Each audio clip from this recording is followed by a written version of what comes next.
Hey there. I want to take a closer look at the stock market crash. If you remember back when we were doing our Roaring Twenties unit, we said that the stock market crash is the event that marks the beginning of the Great Depression, which is the era of our history that we're talking about now. And so I want to take a look at what exactly was going on, why this phenomenon happened.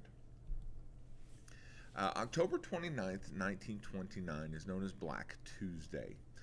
Black Tuesday represented then the largest single day loss of stock value in the history of the stock market.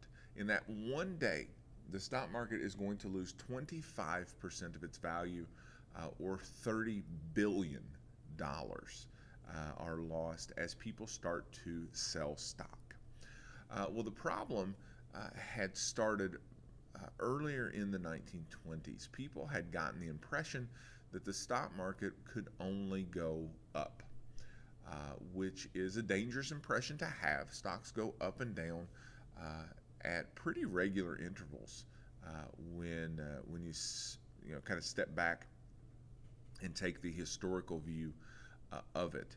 But what people had started to do and what banks really helped facilitate was something called buying on margin. And buying on margin, basically, you can think of it as borrowing money to buy stock. Now, we borrow money for all kinds of things today, right? For most of us, that's how we get a house or that's how we get a car. Well, when we borrow money for a house or a car, if we can't make those payments, the bank gets that house or gets that car. Well, what banks were doing in the 1920s is they were allowing people to borrow money to buy stock. A lot of times you had to have like 10% of the cash that you wanted to spend, and then the bank would loan you the other 90%. What ends up happening is the bank takes the stock as collateral. So if you can't make your payments, then the bank would take the stock back. Well, that works as long as the stock keeps going up. But if the stock goes down or drops to kind of a point where it's worthless, now not only have you lost your money, but the bank has lost its money. There's nothing coming back of worth. And so it's really a double whammy when we see the collapse of the stock market in 1929, that not only is it going to damage stocks, it's going to damage the banking industry as well. And so the banks have been loaning out this money, right, to buy these stocks with the idea that they've got these things for collateral. And so eventually the bank doesn't have enough money to cover the deposits and things that people have made. And so it leads to a really bad situation there in the banking industry. During the Great Depression, half of all the nation's banks will fail. And that means they close their doors and they don't open back again. This is before, and we'll see one of the responses to this was deposit insurance that the government gives us for keeping money in banks. This was before that. And so if you had money in a bank and that bank collapsed, you just lost your money. That's why a lot of times if, I remember my grandparents being of children growing up in this era, but if you know people that were around people of this era, a lot of times they didn't trust banks. They just soon buried the money in a coffee can in the backyard because they knew when they went to dig that up, it was going to be there. And for them, there had been a time in their life when they went to the bank and the doors just weren't open again. The stock market crash is going to cause the close of businesses. At its height, 15 million people in this country were unemployed. That's 30% of the workforce. That means 3 out of every 10 people that wanted a job couldn't find one. To give you an idea here, unemployment, and of course I'm recording this in December of 2020, so the pandemic's going on, so the numbers look a little worse. But even at the height of the pandemic, unemployment numbers were like 11%. And once everything opens back up, probably be a little closer to 3 or 4%. You actually want a little unemployment. You need people that are available for the workforce, but you sure don't need 30% unemployment. It will take until 1954. So the collapse happens in 1929. It will take until 1954 for the stock market to regain the value that it lost. And so that is a massive amount of time. I mean, you're talking 9 years after World War II is over. And we look at World War II as kind of that event that's going to draw us out of the Great Depression. But there's so much money that's lost that it takes that long for everything to come back. Now, what are stocks, right? What are you getting when you get a stock, right? Probably you guys, if your parents have got like 401ks through work, they are invested into mutual funds, which are groups of stocks that people can put together. You can also get accounts with places like there's a new one called Robinhood that's out there, Fidelity, E-Trade. You've probably seen those types of commercials that you can buy stock in a company. Well, basically, if you buy stock in a company, you're buying a part ownership of that company. And so what happens is, let's take Apple, for example. It's a really popular stock today. Apple says, okay, we want to be a public company, so we're going to sell shares of our company. And so you get the money together and you buy one share of Apple stock. That means you own one small piece of that company. And the more you own of that particular company, the more influence you have in that particular venture. And so companies will sell stock to get money a lot of times, to do R&D, right? Kind of research and development, make things a little better, create new products, hire employees, do physical plant type of stuff. And so they sell stock to get money to invest into the company. So that's what you're doing, is you're investing into that company when you do that. Now, if the people running the company are doing a good job, that company will continue to grow in value.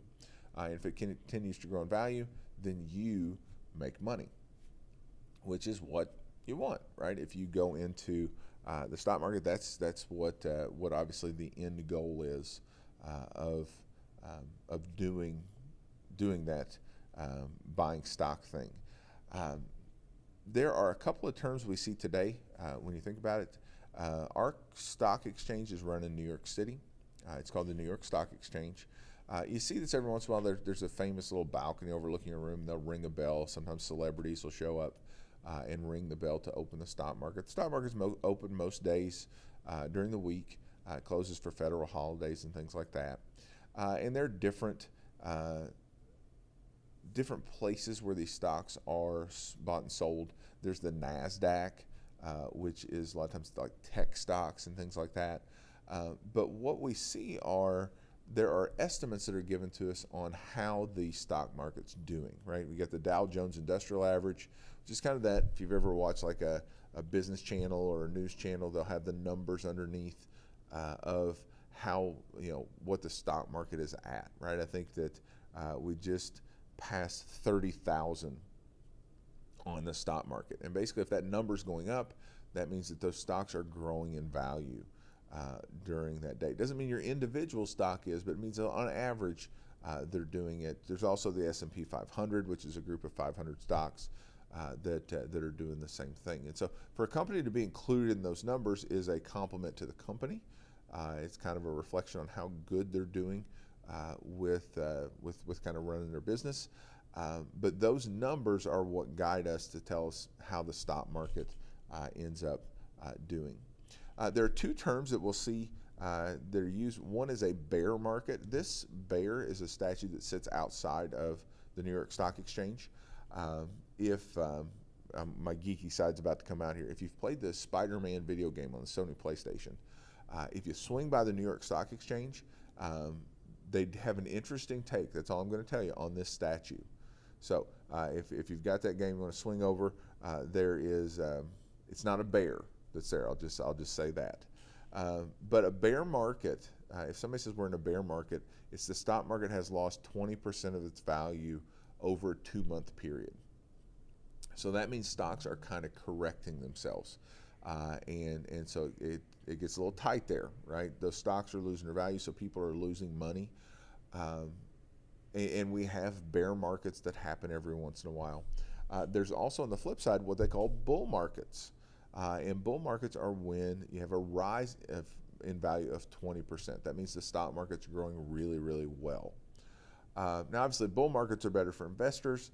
Would you want somewhere in between? Probably you'd want somewhere in between, just kind of modest growth, but without these swings. But the stock market has shown us historically that there are these swings. There are events that will cause the stock market to go down pretty dramatically, and then there'll be rises where things go up very dramatically. Since 2008, in our country, 2009, with the Great Recession, stock markets have gone up, basically for 10 years or so, and so that's been a pretty long period of growth. And do you look and say, well, hey, maybe something might happen to hinder that? Maybe it's something to be on the lookout for. There have been other depressions in American history. Obviously, we're talking about the Great Depression, which is the 1930s. It's one most people think of. There was one in 1893. It centered around the collapse in railroads. Railroads had been very valuable companies, and those values went down. You can see there, banks closing, businesses failing, unemployment over 10%. The Panic of 1907 was caused by banks making bad loans, which, like we said, is one of the same things that's happening with the Great Depression. It happens again in 2008.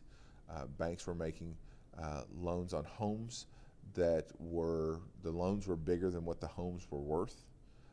And so anytime a bank extends themselves like that, they're in danger of having some really bad things happen. We also had a recession in 1973, which some of your grandparents may remember, caused by an oil embargo. OPEC, these folks that control oil over in the Middle East, were not real happy with our friendship with Israel, and so they started to limit the amount of oil coming, and it causes a recession. So this kind of stuff will happen time and again. Hopefully for you, as you get out and you get jobs and you put money into your 401k and that sort of thing, when you're ready to retire, it's a good swing in the stock market, and you're able to kind of lock that money in and have that. But for most of us, that's going to be the way that we own stock, is through our retirement accounts, things like that. So this is obviously something that you'll cover a lot more in economics. Just wanted to briefly give you an idea of what's going on with the stock market. So when I say something like the stock market collapse, it's just those companies have lost value. And with the Great Depression, the biggest thing to remember is that banks had made bad loans, and so not only is the stock market going to collapse, but it's going to take the banking system with it. And so we're going to see kind of what the solutions were when we look at FDR and Hoover and what they're going to do for the stock market in the 1930s.